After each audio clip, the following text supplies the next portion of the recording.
ಮತ್ತು ರೂಪಾಯಿ ಮೌಲ್ಯ ಕುಸಿತವು ಚಿನ್ನದ ಬೆಲೆ ಏರಿಕೆಗೆ ಒಂದು ಕಾರಣವಾಗಿದೆ.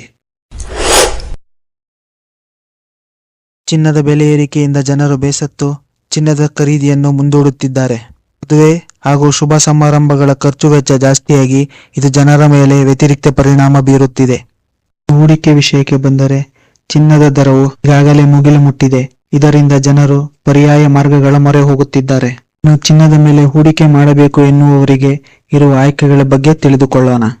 ಹಿಂದಿನ ಕಾಲದಿಂದಲೂ ಮಾಡಿಕೊಂಡು ಬಂದಿರುವ ಪಾರಂಪರಿಕ ಹೂಡಿಕೆಯ ಬದಲು ಜನರು ಗೋಲ್ಡ್ ETF ಮತ್ತು ಡಿಜಿಟಲ್ ಗೋಲ್ಡ್ನಲ್ಲಿ ಹೂಡಿಕೆ ಮಾಡಲು ಮುಂದಾಗಿದ್ದಾರೆ. ಇದರಿಂದ ನಿಮಗೆ ಲಿಕ್ವಿಡಿಟಿ ಸಿಗುವುದರ ಜೊತೆಗೆ ವೇಸ್ಟೇಜ್ ಹಾಗೂ ಮೇಕಿಂಗ್ ಚಾರ್ಜಸ್ ಇರುವುದಿಲ್ಲ. ಹೂಡಿಕೆ ಮಾಡುವಾಗ ಹೂಡಿಕೆ ನಿರ್ಧಾರವನ್ನು ನಿಧಾನವಾಗಿ ಯೋಚಿಸಿ ತೆಗೆದುಕೊಳ್ಳಿ. ಇತ್ತೀಚಿನ ಏರಿಕೆ ಟ್ರೆಂಡ್ ನೋಡಿ ತಕ್ಷಣಕ್ಕೆ ತೆಗೆದುಕೊಳ್ಳಬೇಡಿ.